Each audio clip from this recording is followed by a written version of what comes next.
उमर खालिद और शर्जील इमाम 4 वर्षों से जेल में बंद हैं, आज तक चार्जशीट पेश नहीं की गई। ऐसे कई उदाहरण हैं।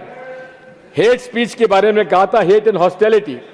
हेट स्पीच आप इसके खिलाफ है, लेकिन असम के चीफ मिनिस्टर साहब ने अभी जो बयान दिया है उसके क्या आप समर्थक हैं?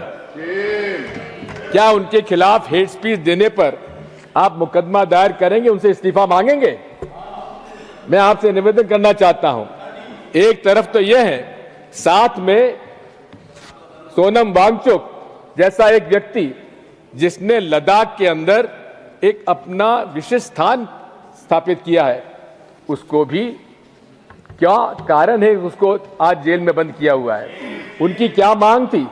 उनकी केवल एक मांग थी कि वे मोदी जी ने जो चुनाव में 6वीं अनुसूची लागू करने का वादा किया था वो निभाएं।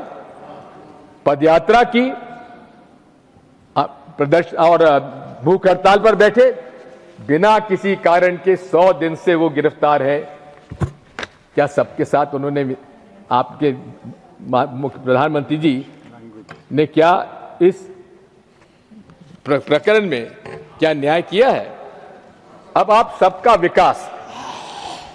विकास के बारे में मैं इतना कहना चाहता हूं कि एक तरफ आर्थिक असमानता तो बढ़ी रही है और उसके अंदर आप देखेंगे कि आज की असमानता ब्रिटिश शासन के समय से भी बदतर हो चुकी है। वर्ल्ड इक्विलिटी लैब के अनुसार भारत में 10 व्यक्ति लगभग 58% राष्ट्रीय आय प्राप्त करते हैं, जबकि निचले 50% व्यक्तियों को केवल 15% मिल पाता है। शेष 10% के पास शीर्ष मतलब जो सबसे ऊंचे दर्जे के 10% के पास 65% संपत्ति है, जबकि निचले 50% के पास केवल 6.4% संपत्ति है।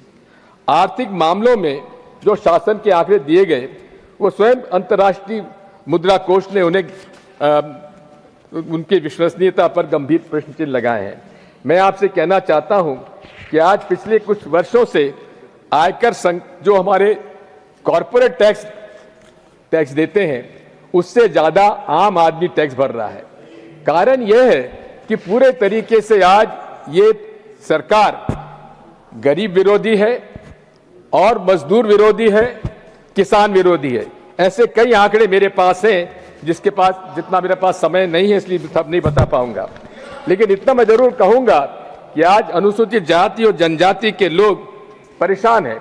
अगर आप देखेंगे, जहां आप 80 करोड़ लोगों को आप फ्री अनाज दे रहे हैं, उसमें से अधिकांश अनुसूचित जाति और जनजाति के लोग हैं।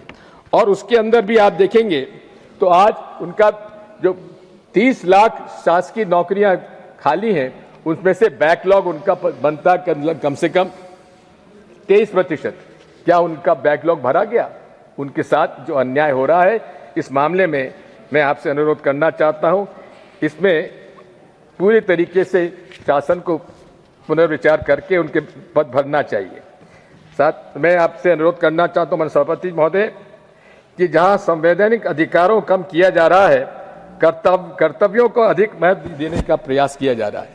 कर्तव्यों के प्रति हम सजग हैं, लेकिन इतना मैं आपसे अनुरोध करना चाहता हूं, जो राइट बेस्ड हमारा कॉन्स्टिट्यूशन है, उसमें राइट्स जो हमारे हैं, फंडामेंटल राइट्स हैं, उनको किसी तरह से हल्का नहीं किया जाना चाहिए। जहां तक हमारा स्टेट ऑफ इकोनॉमी है, इनकी कथनी और करनी में कितना अंतर है। काला धन वापस लाएंगे, 15 लाख रुपए देंगे, डिमोनेटाइजेशन में काला धन वापस नियंत्रण में हो जाएगा, नकली नोटों पर प्रचलन बंद होगा, आतंकवाद समाप्त होगा, कैशलेस ट्रांजैक्शन होगा। जबकि उल्टा हुआ है, पूरे तरीके से कैश ट्रांजैक्शन अधिक बढ़ा है। पूरी तरीके से आज अगर हम देखेंगे, आज जो सरकार अर्थव्यवस्था बढ़ने का दावा करती है, तो रोजगार कहां है? मैन्युफैक्चरिंग सेक्टर में मजदूरों की संख्या 2011-12 में 12.6% थी, जो अब घटकर 11.4% हो गई है। सर्विस सेक्टर में भी रोजगार 31% से घटकर 29% हो गया। अधिकांश रोजगार जो है आउटसोर्सिंग से दिया जा रहा है, जिसमें नौकरी की गारंटी नहीं है, आरक्षण भी नहीं है। प्रधानमंत्री इंटर्नशिप PMIS में मैं अनुरोध करना चाहता हूं कि किस प्रकार से ये 2066 लोगों को इंटर्नशिप दी गई थी, जिसमें से 95 लोगों को केवल जॉब ऑफर हुआ है। प्रधानमंत्री कौशल योजना के अंदर कितना बड़ा स्कैम हुआ मैं बताना चाहता हूं कि 99% लोगों का एक सेम उनके पास उनका फोन नंबर था। और इसी प्रकार से अगर आप देखेंगे कि पूरे तरीके से इसमें भारी CAG ने इसमें भ्रष्टाचार पाया है। मैं आपसे अनुरोध करना चाहता हूं कि आज इस देश में जो हालात हैं, उन हालात में हमें इस पर विचार करना चाहिए।